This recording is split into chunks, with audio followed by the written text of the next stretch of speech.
Today on Reggae Hour, we're honored to reason with a true reggae revolutionary, a man whose voice, vision, and vibration have stretched across generations and oceans. He is the founding voice of the legendary Mystic Revealers, a band birthed in Bull Bay, Jamaica in the late 70s and rooted in Rastafari, resistance, and righteous sound.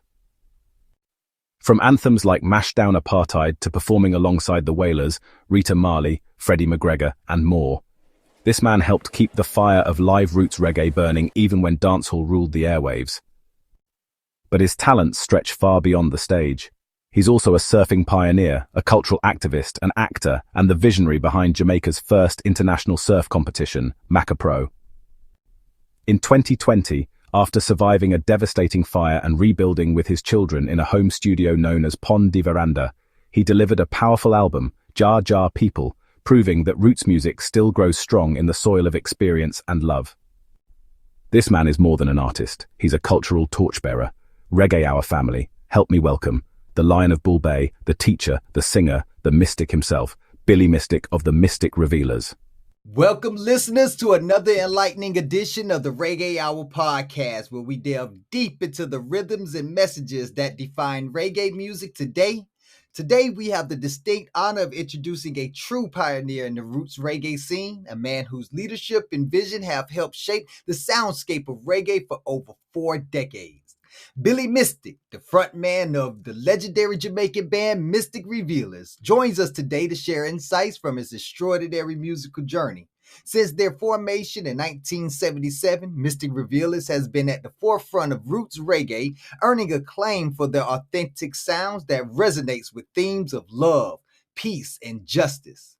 Known for powerful tracks such as Justice for the Poor and Righteous, their music has traveled far and wide, impacting both grassroots communities and international fans alike. Billy Mystic's leadership and charismatic presence have been pivotal in steering the band through the vibrant worlds of reggae. As a living testament to the enduring spirit of reggae music, Billy continues to inspire with his contributions not only as a musician, but as a cultural advocate for social change.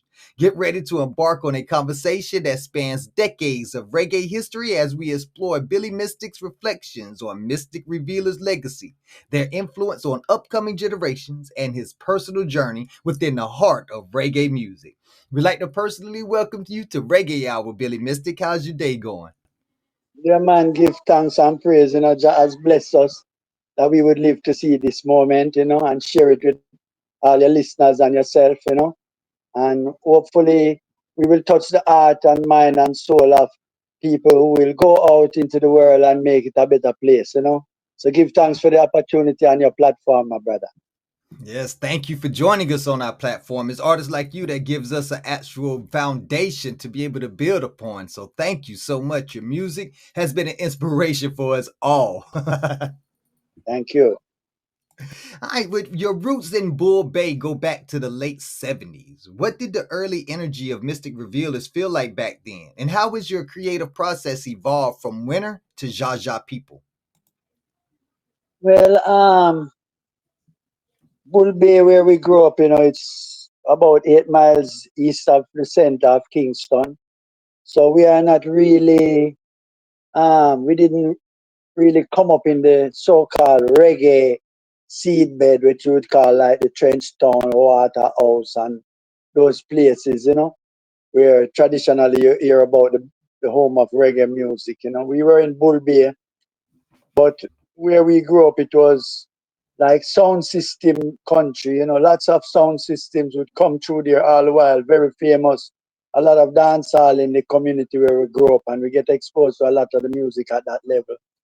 So that's really where we get introduced to the real reggae music, because most of the real reggae music that was produced at that time was produced in inferior recording situation and was not really heard on the radio. So if you weren't close by where there was a sound system playing the latest produced street music, you wouldn't really have your finger on the pulse of what Jamaican music was saying and doing at the time. So luckily we were in an era where the sound system played every week, a different sound system. All of the noteworthy sound systems played there, and we were exposed to that music, So we wanted to sing along and play along. Couple of us had a couple guitars, and we started realizing we could create our own music and write our own songs, and that's where it began, and going through like auditions to see where we could get some recognition and how could we break into the music industry, being the fact that we were not in the hometown of the reggae music at the time. We were outside of the city. How could we get in? We would make treks into town to try and audition for different producers. But eventually, what it came down to was us realizing that you have to believe in yourself and do it for yourself, because expecting people to do you a favor to get you into the music industry is not really likely to happen, And if people want to help you in the music industry, a lot of the time it could be to your detriment also, because there's a lot of unscrupulous people fishing around in the music industry in those days. So, luckily for us, we took it upon ourselves to develop the group and trot out on our own path, doing our own recording, our own productions, you know. And as a result of stepping out on our own, we attracted attention and eventually secured a good manager, got a recording deal, and the next thing you know, we were off and running, touring the world. So it was a long journey, but it was strictly because due to a great belief in ourselves, that we were able to do it. It wasn't until we were quite a way along our career, maybe 5, 10 years into our career from day one, that we were actually able to start meeting major players in the reggae industry. And we made contact with Jimmy Cliff. And Jimmy Cliff was someone who supported our growth in the early years and was one of our mentors, one who put out one of our songs for us, Down Apartheid, and sort of gave us a certain amount of legitimacy. And from there, the group grew, more recordings until we were signed by different record labels, international record labels, and I guess the rest of it is history. Oh yeah, definitely history. You made history in the making right there. Now, I heard you say you talked more about believing in yourself. Now, when you started in the '70s, that wasn't it wasn't as easy to get into the industry as it is now. Now you could just flip open the phone and just start recording and then upload to YouTube. With that being said, how much more courage or how much more work did y'all have to do back then in the '70s that people do not recognize in this day and age? Well, making a record wasn't something you could do in your bedroom at home, obviously. You had to be a recording studio. You had to be able to record the music on a 24-track tape or 2-inch magnetic tape. Those were quite expensive. Not everybody had a machine that could spin and record a 2-inch tape. So those locations were very rare. There were probably only 2 or 3 locations on the island where you could get that high quality of recording capacity or ability. You'd have to book those recording studios, and it would then after you record the song, it would have to be mixed.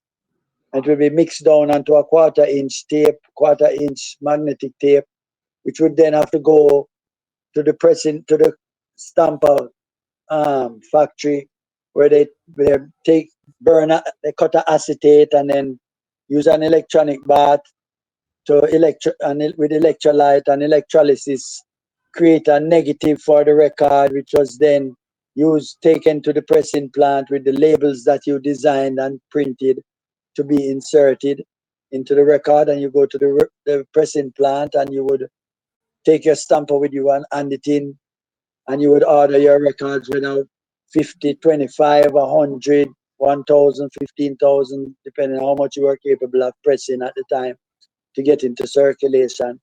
You'd have to press those and then you take them out and distribute them around the island and around the world to the reggae market, different recording studios. So it was quite a big undertaking, you know. So it was brave of us as youngsters to say, okay, if no one want to help us, we're gonna do it ourselves. And we ended up taking it on and doing it ourselves. And when people realized how serious we were and got a chance to hear our music and it started playing, people realized that, wow, there's really something to this group, you know. And that's how we sort of broke into the more mainstream of the Jamaican music industry. And I would say that that probably happened about, I'd Yeah. say maybe 1989, 1990. By that time, we were basically inducted into Jamaica's music fraternity. That's beautiful right there. See, that's just the work that y'all had to put behind the music that y'all created in order to be able to get it to be distributed across Jamaica, let alone worldwide. But also the scenery, the atmosphere, the social the social environment at that time was very turbulent. I mean, when you made Mash Down Apartheid, that was a bold statement at a time where it was so much controversy going on. Rastafari rule and reign in creation. Selassie I, and I, Jah children, dismantle apartheid. Yeah, yo. Yeah, yo. Oh, yeah. England, oh, yeah.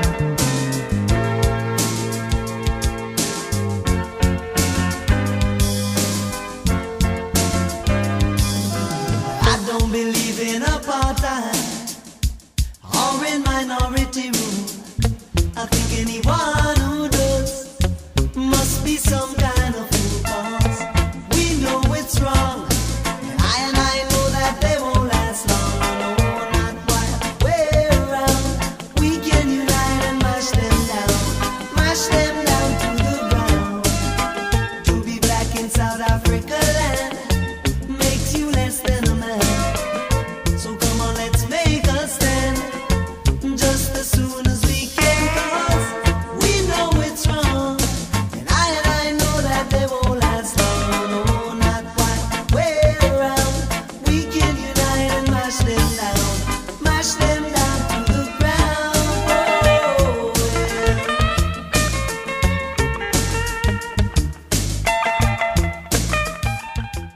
What gave you the courage to make that record, and what responsibility do you feel reggae still holds in this global liberation struggles today? Well, when we were growing up, you know, we were teenagers in the 70s, and we heard about apartheid and the wicked system that it was. But really and truly, we didn't realize that apartheid was a current event.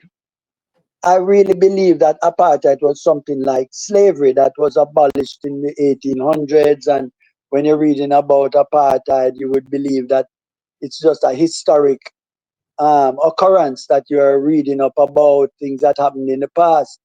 And then when we realized that no, this is actually happening in our time, you know, there was a big outcry about the apartheid system then in the early 80s, late 70s, early 80s. There was a lot of attention on apartheid.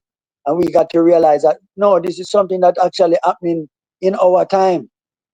So we felt so strongly about it that we put pen to paper and fingers to instruments and voices to lyrics. And we actually made a song in protest of the apartheid system. At that time, Jimmy Cliff was a loud protagonist for the anti-apartheid movement. And we know where Jimmy Cliff resided, and we went to visit him and told him that, you know, we would love to do a song, an anti-apartheid song, and if he would produce it for us. So he said that we should make a demo of it and give it to him.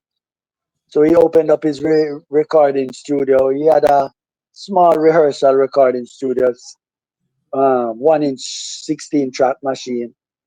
And we went in and we recorded a demo of the song. And when Jimmy Cliff came back off of tour and we presented him with the tape, he immediately asked Newton Murray to go and cut the stamper for it and press the labels for it. And he put it out immediately. He said it didn't need to be reproduced. The demo was excellent. And he was the one who made contact with the African National Congress and was able to get the record to them. And we received great accolades from them. We received a wonderful letter from them thanking us for our effort and supporting the African National Congress and the fight against apartheid. And we ended up, Jimmy Cliff ended up making arrangements so that a percentage of the returns from the sales of the record were directed to access of the ANC, which was also greatly appreciated and mentioned in the correspondence with us. So we were very proud about that at that time, you know. So it was a very turbulent time. And I mean, politics was rife, you know, the 80s, Bob Marley died, you know, there was lots of political strife and turmoil, you know. So it was a time when there was a lot to sing and talk about. So Revealers did just that, you know, and lifted our voices, opened our mouths, and allowed the Lord to fill our mouth with words. And we did our best to deliver His message, you know. And that's basically what it was about, you know. And we didn't know where it was going. We didn't have any ulterior motives. We just wanted to sing what we believed and what we think could make a difference in the world once it was out there, you know. And that was the motivation the whole time. Yes, and y'all stuck to it. Like when it comes to roots reggae music, your name comes up as much as Bob Marley's, as much as Peter Tosh, as much as Jimmy Cliff, as much as the greats in this, because you're all one of the greats, you know. So when you seen that Jamaican music was leaning towards the dance hall, the digital dance hall, you double down on live roots music. And is that social justice what inspired you to swim against the current, and what did that cost or reward you as artists? Well, I think that reggae music was experiencing a crisis. The fact that Bob Marley was in his heyday and just taking reggae music to the heights that its potential demonstrated, and losing Bob Marley right in the midst of that great battle, and there was no um, obvious heir to the throne, and there was a big rush in the Jamaican music fraternity as who is going to hold the forefront, who can fill the shoes of Bob Marley, and likely no one was found worthy to be put forward. The music industry in Jamaica couldn't, there wasn't a clear heir to the throne. So the dancehall genre was becoming very popular at the time, but the international marketplace is usually a few years behind the pulse. Their finger is not on the pulse of Jamaican music. You know, they're a few years behind. So what's happening in Jamaica doesn't really make it to the international stage until probably 2 or 3 years later. So when Bob Marley was taken out in mid battle, and they had to find somebody immediately to put in that space. It was what was happening on the street and what looked likely to be the next big thing, which was dancehall and King Yellow Man and all that type of genre. So immediately that was sort of put up. It was King Yellow Man now, and it was like, yeah, we're not doing reggae anymore. We're doing dancehall. This is a new thing, and the world need to get used to it, you know. But that was never the way we viewed it. That was never our vision of what message music should be, because the dancehall music at the time wasn't very progressive and wasn't very uplifting. The message of it was pretty materialistic and pretty much Mhm. very carnal at the time. You know, it was Yes. about girl and bad man and gun and money and them type of thing there. So it was, we couldn't swim with that current. We would have to go against a current like that, you know. We could not be a part of that. That was never what our inspiration was. And we were not panicked by the loss of Bob Marley, because we know that where one will fall, many more will rise, you know, and we were ready to step up and continue doing the music that we believed in, delivering the message that we felt was necessary and relevant to the time we were in. And we kept on doing it, and the people appreciated it all the way up until the end of the 90s. Oh yeah. And even till this day, I mean, roots reggae it never went away. It probably lost a little bit of popularity, but the popularity is coming back with people being like they see the difference between dancehall and reggae. Even the ones who was introduced to reggae through dancehall. I know a lot of my fans. They talk about they'll talk about chronics and people who make kind of dance hall like music. But if you listen to the core of the message is roots, and the music can be played with a band. and you've toured the world and shared stages with legends. I mean, like Freddie McGregor and Ziggy Marley. Like you like how would you have seen that be how would that have felt to be on the stage with them and knowing that the king of reggae hasn't been fulfilled yet and you all are just bringing your all. How was that experience? Yeah, it was a wonderful experience, you know. But as we said, we were just delivering our message. We weren't thinking of who is going to be heir to the throne. We were just doing our music. We accepted the fact that we were who we were, and our message was what our message was, and we wanted our message to be clear and concise, and we wanted to be known as the mystic revealers in our own value, and not as mystic revealers, a potential applicant for the position of heir to the throne. You know, we weren't really heading in that direction. We were just coming up with new music, wanted to produce the next album, and moving forward, wanted to get on tour, wanted to get in front of international audience to present our message. And that was really what it was. The objective was to get our message to the ears of the people who needed to hear it, you know. So that's what it was really for us, you know. We weren't really thinking in terms of a competition for the number one seat in the reggae fraternity, you know. We were just doing our little part, you know. Yeah, keeping it pure. That's how you definitely keep it pure. Because whenever people start looking for power and looking for success and money and fame, that contaminates the message because now it's like you're putting anything together to try to make sure that it goes viral or something of that nature. Now, but when you drop with Mapan Veranda Studio and the musical contributions of your children, what kind of sound or message is being birthed for the next generation of mystic revealers? Well, it's the same. The message is the same, you know. Obviously, beats will change. Music gets faster or slower. If it's been played slow for a long time, then something fast will sound refreshing, and vice versa, you know.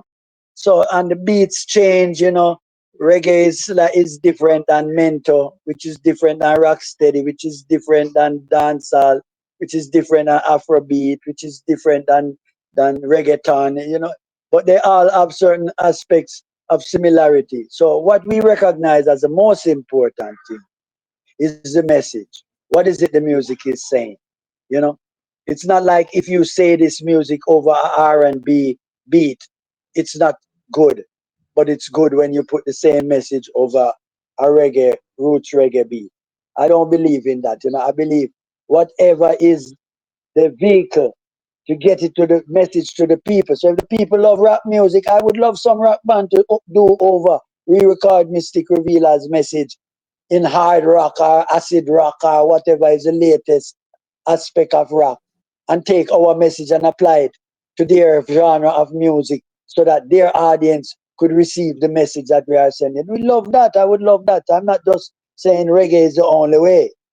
I'm just saying reggae is our only way. That's Mystic Revealer's only way. We are a reggae band, you know. So respect us as a reggae band doing the works of the Most High, Jah, Rastafari, Majesty I, you know, and doing it and making it real in the world because we are the ones who took the thought and made it manifest in music.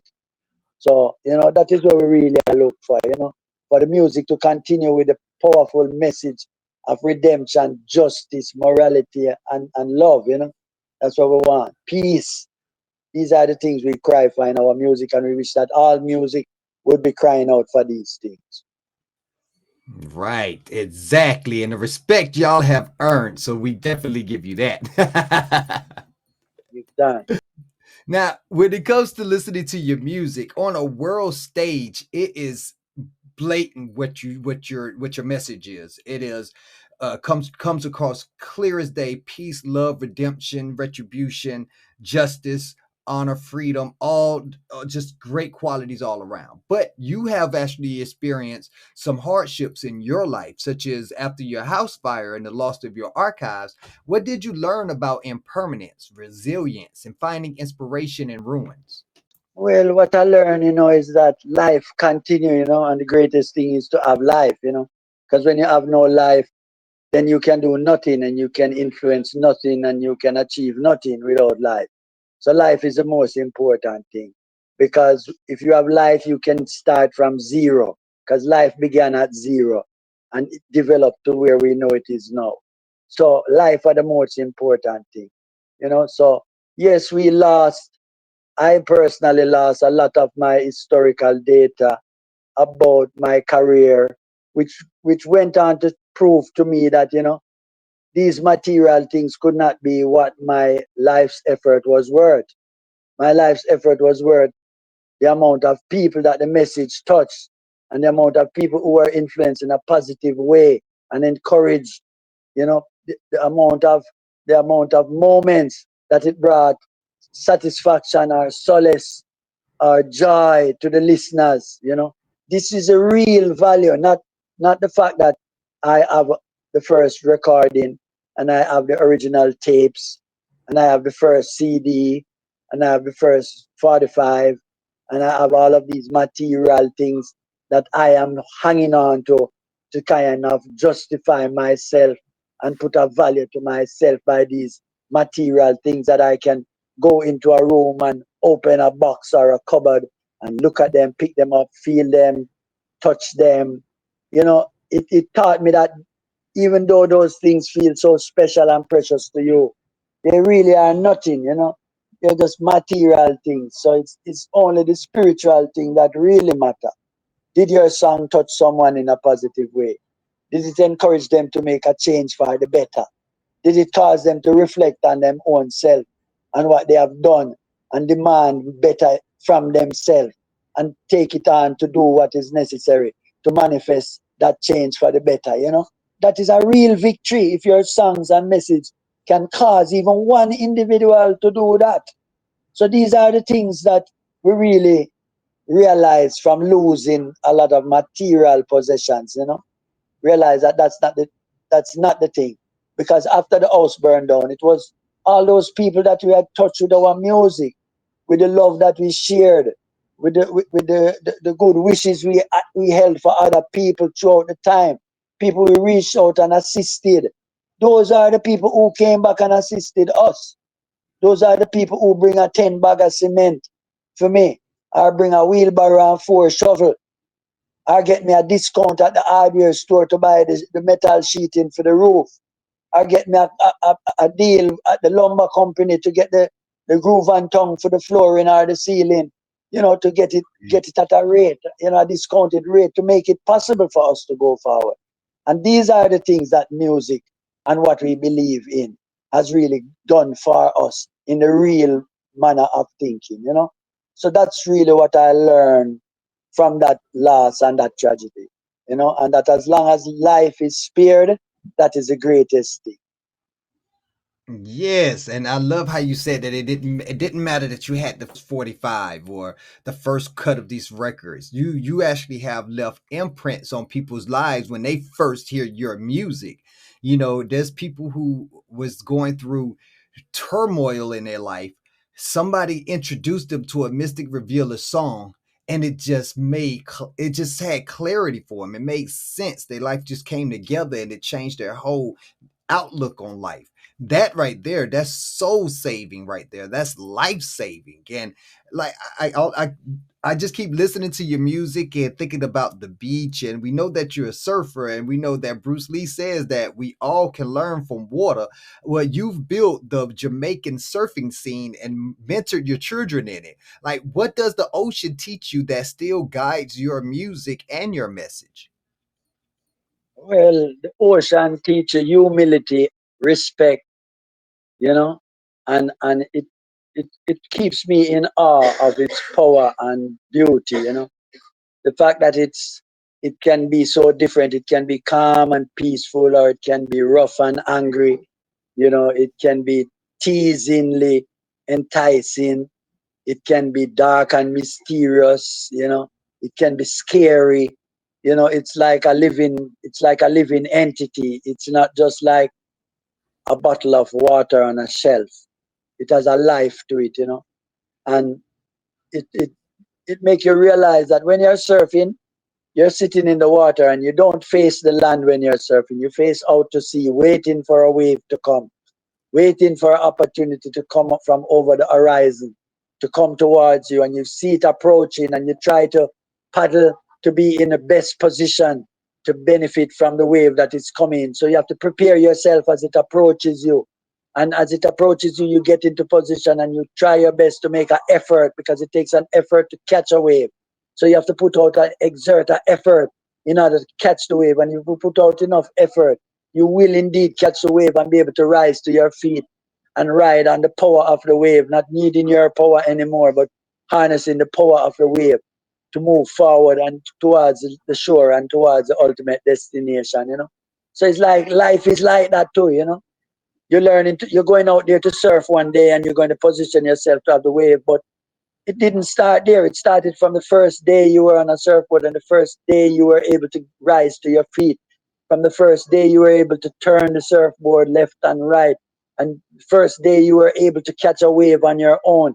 You know, the fact that you get to the point where you are surfing now, you know, you open up your mind and your heart and your memory and your soul, and you realize that it's a long-term thing, but it's at this point in time you're experiencing the highest form of it. You're experiencing the joy and the glory of it, and that's what makes you realize that the journey before and the effort that you had put in over the time previously was definitely worth it to make this moment, this present now, worth the while, because you are reaping the benefit of the things of the seeds you have sowed and the efforts that you had invested, you know.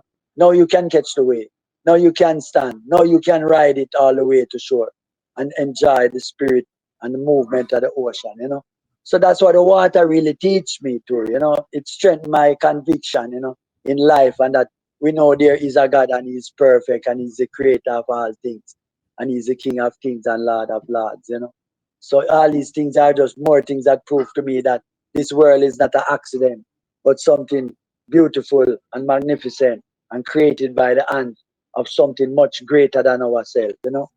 Yes, that's a beautiful way to explain it, because the just the body of water itself is such a divine presence that we really we don't grasp how emotional that it can make us. And like I say, just being out there and listening to the music and watching the water lap, you listening to the music and listening to the water at the same time, it's like instruments that's just playing the perfect ballad, the perfect melody. And there's only one being that can actually create that kind of music like that, and we all emulate, or we try to be like that being in making our own music, which that being loves, which the Father loves in itself. You know what I'm saying? He loves to hear our music. And with that mindset, would you say that that mindset is what gives you the peace throughout anything that you do, whether it's going through a house fire or whether it's cutting a record and trying to secure the funding for the record, or any aspect of your life? Would you say that that kind of peace there is where it exudes from?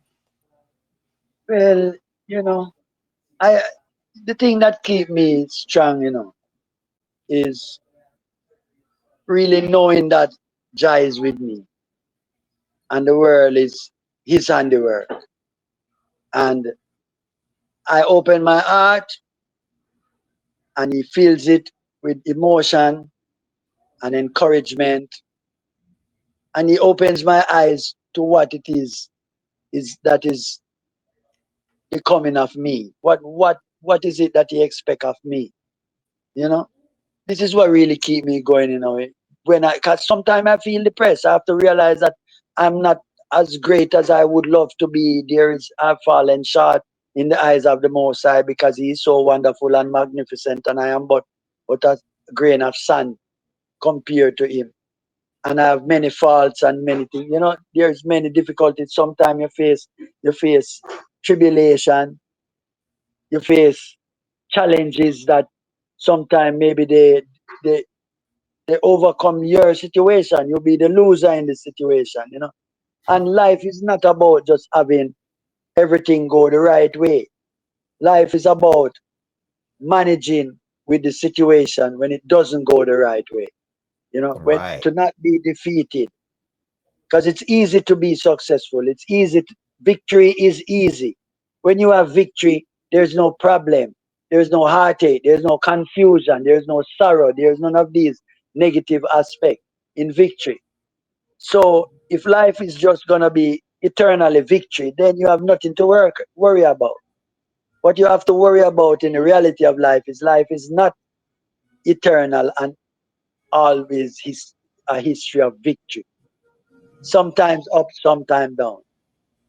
See, victory and defeat, happiness, sadness. So it is always the objective and it's always incumbent on you to try and find the solution as how to deal with the negative, with the sorrow, with the pain, with the disappointment. That is what the strength is needed for. The strength is not needed for the victory. Victory comes easy because victory is in the hands of the Most High God, and He will lead it in the way that He sees fit. So victory is not even in our hands. Victory is just because we are confident in the victory of good over evil. That's why we have confidence in the victory. But what about defeat? What about disappointment?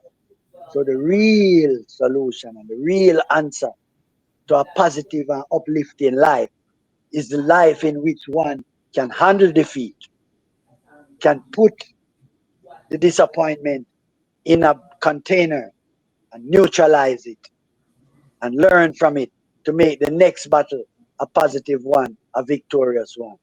So that is one of the main things, learn to handle defeat, learn to manage your depression, learn to look on the brighter side of life. What next? Think what next? What next? What next? Where am I going?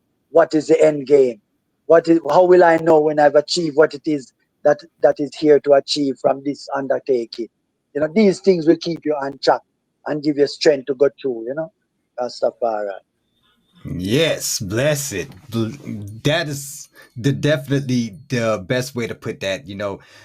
We all get caught up in the day to day. We get caught up in what's on the news. We get caught up in what people are telling us. We get caught up in all these wars, all these turmoils, and we just keep forgetting that it's all got to be conquered one day, and good will always triumph in the end. And if you know this, it's like seeing that tunnel, the light at the end of the tunnel. You know it's coming, so just keep pushing. Just keep on pushing. Now, I know that you launched your Jamaican authentic herb company. Is that also something that you promote to people to help them to keep pushing towards that light at the end of the tunnel? Yes, well, we're still producing the tincture and the cancer treatment and the dub rub. We're still producing that and we're making it available to people in need. We give out quite a large, I would say probably more than 60% of our production is given to people in need for the treatment of their cancers and so on. And we have had a lot of success.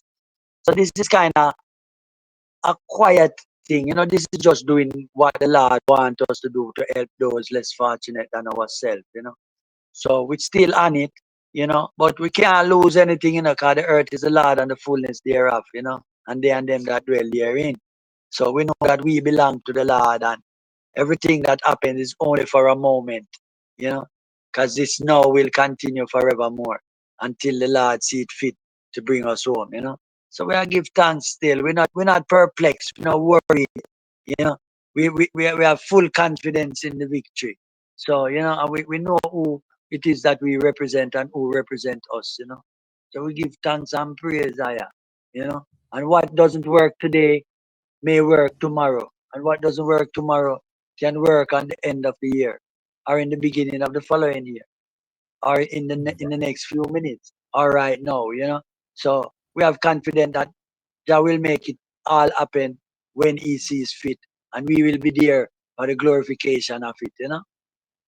Facts. Facts. That I hear that. Now, do you see ganja culture like transforming not only like business but also consciousness and health Yes, in Jamaica and beyond? yes, we see the herb thing changing a lot. You have a lot of what I would say people, because at one time, ganja was a thing where in Jamaica them say if you smoke ganja it make you mad. So it wasn't always socially acceptable. You know, ganja wasn't always socially acceptable in Jamaica. The society and the status quo and the upper echelons of Jamaican society were very much against marijuana, even though they would use it for themselves. But because it was seen as a negative thing, as an illegal thing, and associated with the ghetto life of the Rastafarian people, it was outlawed, you know. So it wasn't really accepted. But what you see now, in this present day, now that the, the, the criminalization of people for use of marijuana is starting to wane, we find that a lot more of the established upper echelons of this of the economic society in Jamaica are now able to partake without any any negative reaction to the fact that they are doing it. Now it's okay for a young teenager or a young adolescent person to experiment and be using marijuana, even uptown in Jamaica. You know, it is more acceptable now. So a lot more people are using it. But what I've noticed is that the manner in which it is being used not as an aid for one's consciousness and to get a higher meditation and to get closer to the Almighty, but it's more seen as a recreational drug now, and one that is used for social interaction and that sort of thing. It's like a party drug that people use. Oh, you go everywhere, you go to the bar, you go to the club. Now everybody's breaking out a parcel of this wicked weed and the strongest weed and this very, very, very, and this diesel and this crip and this gorilla and this donkey backbone and whatever they name it. You know, they have all of these new, and which one is the strongest one, and which one can incapacitate you more, and that type of thing. When marijuana wasn't that in the beginning, marijuana smoking was to get closer to the Almighty, you know, Right. was to seek a higher consciousness, you know. But now, with the modernization and the availability, unfortunately, I've noticed that the real purpose and use of the marijuana has moved from spiritual health, spiritual to a recreational genre. You know, and Mm. I feel disappointed about that. But it is also more readily available for the people, because you still have people in the society who are seeking righteousness and looking for that meditation. So it's available for them also. But the most apparent result of the marijuana system now is that there's a lot more recreational use of the plant.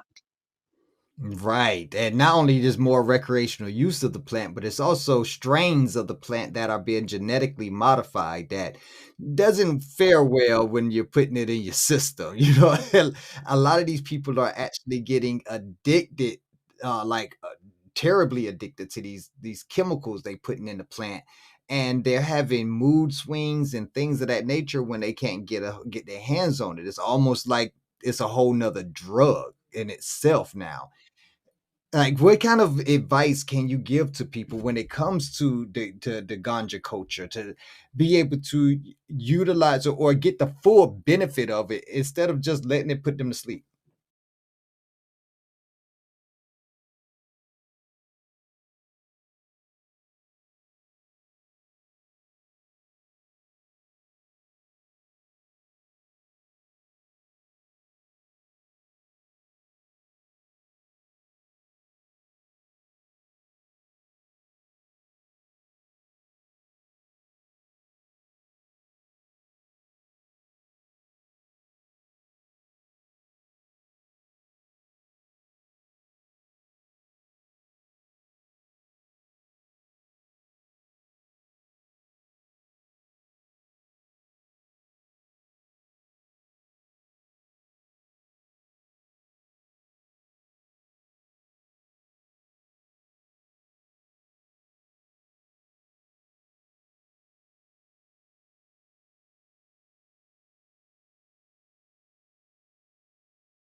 Well, it is, self-introspection, you know what I mean? That's what it's all about. Nobody knows where we have fallen short better than we ourselves. No one knows the disappointing behavior we practice more than ourselves. No one understands our shortcomings more than we do. No one knows the error of our ways like we know. It's just a matter of being honest to yourself, and Yeah. being not afraid to accept the fact that sometimes you're wrong. Sometimes you are to blame. Sometimes you are the guilty party. Sometimes you are the third party in the conversation. You are the one causing the obstructions and encouraging the negative energy because of your presence or because of your contribution to the situation. And sometimes you are doing that just because maybe you are not as compassionate enough as you should be to consider other people's feelings and other Facts, people's place exactly. I mean, in if the we're going to call it a situation and medication, we how don't your just sit actions around just make taking other people medication feel. just because we want to take the Sometimes you're not medication because aware we of like the these way it makes things. us feel. No, These you are the take the things where we must medication be whenever you need it to actually seeking. go towards And the when you find ailment those and things soothe inside the yourself and ailment. find So that you're I am not definitely perfect and I would like to be as close to perfect as possible. exactly. And And you with the go world that about we live in, with making the that your climate effort, crisis, making cultural that the thing that erasure, matters digital most to you. disconnection, we need Trying as to reach much, we those need to be goals able to of harness that that acceptance of medication the yourself, your correct way spiritual so that we self, can be able seeking to get righteousness and doing that which is our good love and our and lives fulfilling your back. position in And the but what the what else globe do you or suggest on the that flat people earth if should you're a do flat in order earther to or however you start might view it. I don't reevaluating really their know, but values in order to get as them long as you back know in we were line with the created Most by the High? Almighty and it is our duty to be pleasing in His sight, then everybody's supposed to know what to do and where to go, because you don't need somebody to tell you that you did something unkind. When you do something unkind, you are aware that you are in the actual act of committing an unkind action. You know that in yourself. If you don't know when you're being unkind, it must mean you must have some kind of mental condition or some Mm, illness, some psychological uh, situation or state that you're not responsible for your own thinking. But as right. long as you're a normal human being, you know when you've hurt someone, you know Hmm. when you've said something unkind, you know when you have said something to upset someone, you know when you're in a Jamaica, like we say, you step on them can. You know when you do it. So you are the first judge of your actions. You are the first one who can set it straight. You are the one who knows when an apology is necessary or required. You know. You know when you should go to the person and say, "Bro, G, sorry about the other day, and boy, I made it upset. I know some said some things when you never deserve to hear out of my mouth. 'Cause all of them was driven by jealousy or by hatred or by envy or by greed or what. If you can't look in at yourself and say me jealous, me envious, me greedy, me bad mind, if you can't find those things in yourself, then you're just fooling yourself, brother. You Hmm. understand? You have to seek in the interior of your heart and identify it where it is and rip it out and do as all you can to negate it and neutralize it. You know, see it. And that is how you're going to become a better person. That is the way you're going to become a better person. By wanting to be a better person. By identifying the negative in yourself. And by addressing that negative, grabbing it at the throat and tearing it out and discarding it and removing it from your way of thinking and your way of behaving. See. So these are the things where each and every one can do, and we try to profess these messages and things through our music as a mystic revealers. And as a songwriter and lead vocalist, Billy Mystic myself, I try my best to stay true to that, even in the midst of trial and tribulation, and the acknowledgement that even myself, I am not perfect, and I have to give myself a little room and allowance for my imperfection and a little time for me to repent and bring my repentance to reality, in all the little things that we can identify that we have done. Rastafari.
Beautiful, beautiful. Exactly right there. That's the message that the world needs to actually be able to hear. It starts with the person in the mirror. You got to be able to take accountability. And, and in 2025, you got in the world that's shaken by war, injustice, and division. What does Jah Jah people mean to you now? It means what it has always meant. Jah Jah People is just an ongoing. It started with the young revolutionaries until it became Jah Works. Then it became Space and Time. Then it became This One's for Jah. And now we are in Jah Jah People time. And the message has always been the same. It has always been an encouragement. We only see at this time, at this point in time, how close we are to the fulfillment of the revelation of His Imperial Majesty's works, the revelation of the reality of the Christ who shed His blood for us, the revelation of the work of the rising of the beast in this time, the revelation of the works of the almighty martyrs coming together and standing up and speaking out for righteousness. And we will see all of the things that revelation and the Bible has told us is going to happen. And the Quran has told us that it's going to happen because we are all one people. There's only one God, and He's the God of us all.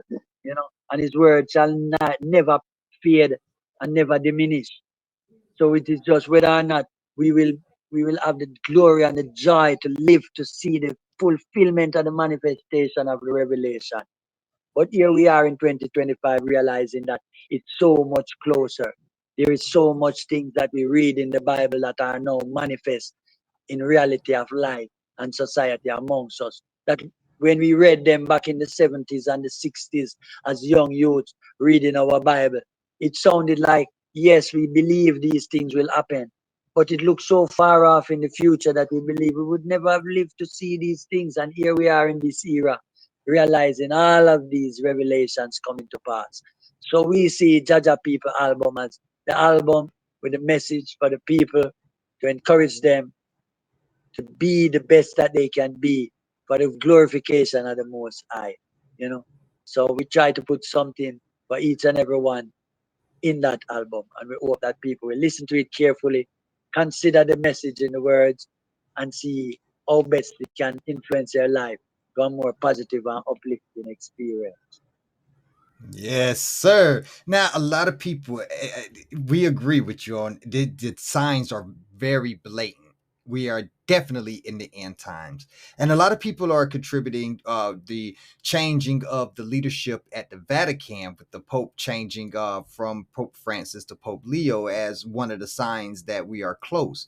Would you say that's a sign that would you say that's something you believe in right there? That is a sign towards the end?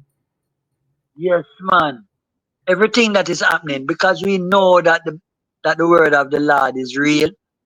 We know that anything we see happening now, we just have to look and see where was it mentioned, because anything that happened now is going to be a sign and going to be proof of the manifestation of revelation happening, because we are in these times. So everything that nothing will be happening just by chance. The Pope dead in this time is not by chance. A new Pope elected, him come up, is not by chance. The name of the Pope who is elected is the same, is the carry on from the one who blessed Mussolini to go into Ethiopia. He was the last Leo Pope, the 13th, and now the 14th. So there's a lot Yes. of everything. We have to take note of everything that is happening. And nothing is happening that shouldn't have happened. Anything that happened is what was determined to happen. So we know that what is happening is current and real and necessary. You know? Yes, definitely, definitely. I mean, it's a lot happening and it's a lot happening so fast.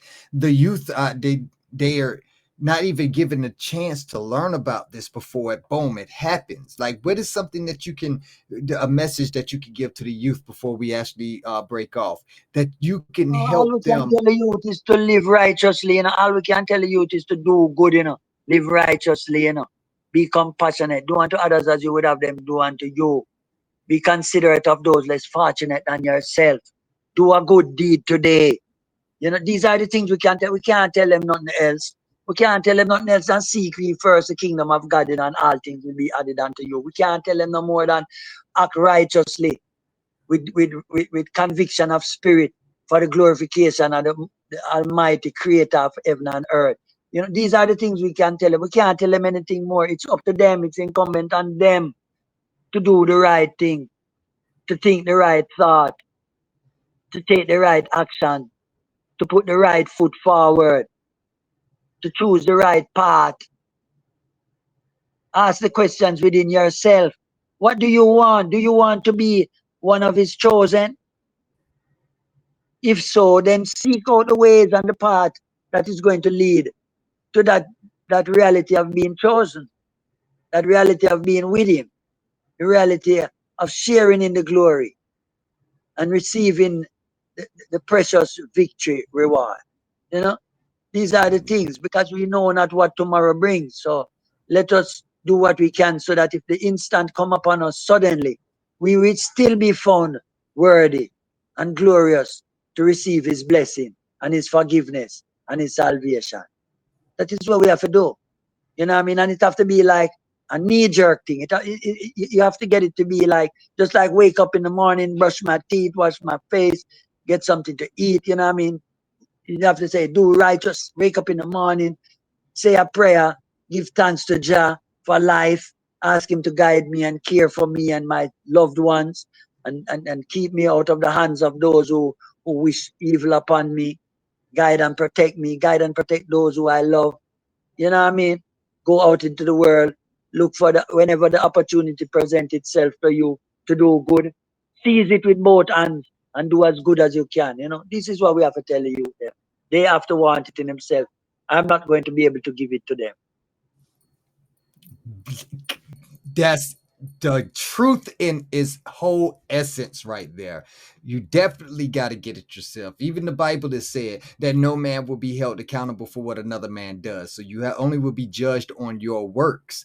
We have to get our works in. We have to start pushing forward to a better tomorrow. If we want to make it to the new heaven and the new earth, we have to build for that new heaven and that new earth now. We cannot take our old ways into the new future. So definitely great words, great uplifting motivation. The youth definitely needs to hear that. And I'm so happy that you decided to put it here on our Reggae Hour platform so we can get it out there to them, because that's exactly what we do.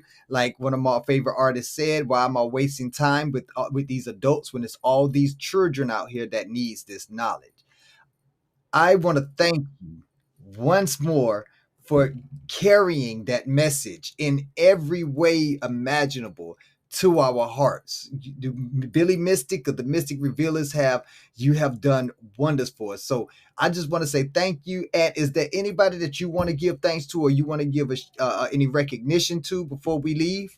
Yeah, man, we want to say big up to management. We want to say big up to the Most High God, who consider us and keep us from that time until this time, and continue to inspire us to do his works. We want to give thanks to the I and the I platform, and all of the listeners who found it worthwhile to be tuning and listening to the humble words that we are putting forward, and we hope that it lead them in the path of righteousness. You know what I mean? I want to big up the members of the band. I want to big up Lion Revealer, Nicky Rimshot, Ozuni, um, Ian, and Rajid, members of the band. Big up DJ Soldier, who also perform with us. Give thanks and praise. Yeah, man, and thanks to the world out there who still seek righteousness and the best of the music and what it has to offer. Rastafari live. Blessings, Rastafari. And there you have it. Reggae enthusiasts and culture lovers, a profound journey into the heart of roots reggae with none other than Billy Mystic. We've explored the incredible legacy of Mystic Revealers, a band that has stayed true to the spirit of reggae, spreading messages of unity, justice, and love across the globe. Billy Mystic's insights into not only the music but also the movement behind reggae have been inspiring and enlightening. His passion and dedication continue to pave the way for both seasoned and budding reggae artists alike. As we wrap up this heartfelt conversation, we would like to extend our deepest gratitude to Billy for sharing his wisdom and stories with us. It's artists like Billy who reminds us of reggae's unyielding power as a force for cultural revolution and connection. We hope you've been inspired by today's interview and gained a deeper appreciation for the transformative power of reggae music. Don't forget to follow Mystic Revealer's journey and stay tuned to Reggae Hour for more insightful interviews with the voices shaping the past, present, and future of reggae. Thank you for tuning in, and remember to keep the vibes positive, the message is strong, and the music playing. Until next time, one love. Billy Mystic, thank you so much. It has been a pleasure. Pleasure is all mine. Yes, I give thanks. Bless that.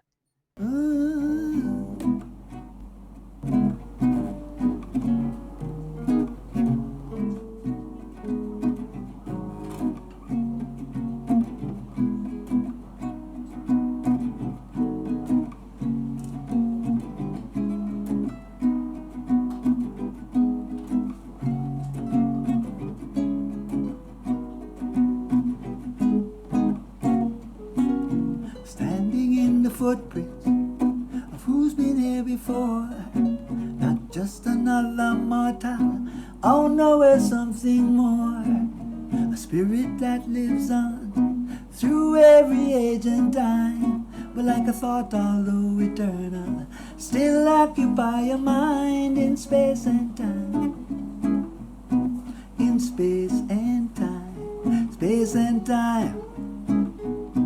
In space and time, space and time, space and time, space and time, space and time. So many men have fallen, and many men will rise, and many got a dream. I see it shining in their eyes, but dreams are nothing new. We all have dreamed before. But who can take that dream and make it something more in their time?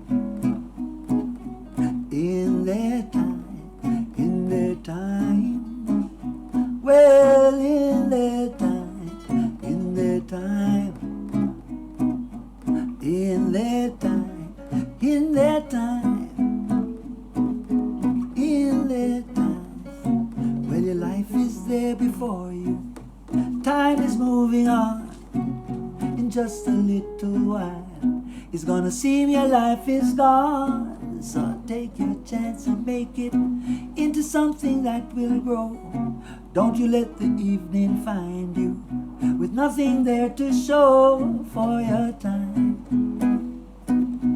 For your time, for your time, for your time, for your time.